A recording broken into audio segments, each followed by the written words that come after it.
Things we haven't touched on. No, I think. Oh, where are we going? Yeah, What's I mean, the I think future look like? that's probably the biggest thing. Is I think there's still a One little bit big of the, beautiful bill. Yeah, I mean, there's They the, love the, making me the say sky. it. The sky's kind of the limit, and I think we've had a few barriers. One of those being the inability for various people to feel comfortable with the area of gray that existed with HSAs and DPC, and so having that now be actually put into law that we can be part of that, and money from an HSA can be spent on DPC. That's going to exponentially. And the employer can support Yeah, both. employer can support both. That's going to kind of open some additional doors, even with current employers that we're working with and taking care of.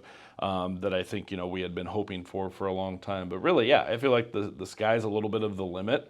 We've got a great opportunity in front of us, and for me, I know, and I think for all of us, it's just how do we continue to live up to our brand promise? How do we make sure we're consistently delivering what we created 6 years ago when John very first started in a small room by himself, and then with David as one nurse, to being in 6, 7, 8, 9 states, and no matter what location you go into as a member, because you can utilize any and all of those locations, it looks and feels the same for you. So I think we have great opportunity.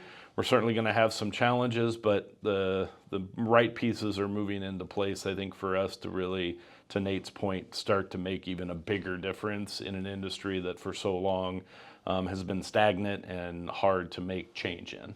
Yep. And I think as we grow, and as people are starting to see what we're building, and we've kind of been busy in the weeds, not really talking about what we've done and what we are building, both from a pure DPC standpoint, integration into level funded, self-funded plans, some other things that are coming down the pike over the next couple of months. I think there's a lot of things we've done, and we want to start sharing with folks so that if you have questions and want to learn how to do this, if you're an HR benefits manager who's like, man, we're just so stuck, and every year I hear, here comes another 15% increase on our premiums, and shoot, there's just nothing to do. That's not true, and you can be that change agent in your organization, or a CEO or CFO who's listening to this. You can really start to figure out, like, wow, there are people doing this.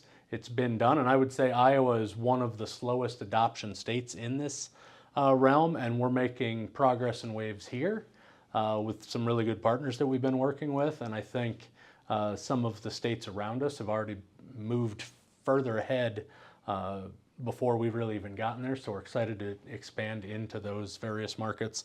And if you say, wow, I need this, like the kind of care they're describing is what we really need as an organization, like reach out to us. We'd be happy to explore kind of the number of lives we know about, how many lives we have to be taken care of, and roughly at what per member per month, and we can put locations in where you're at and serve your employees just as easily as we serve Hy-Vee's employees and others in our current markets.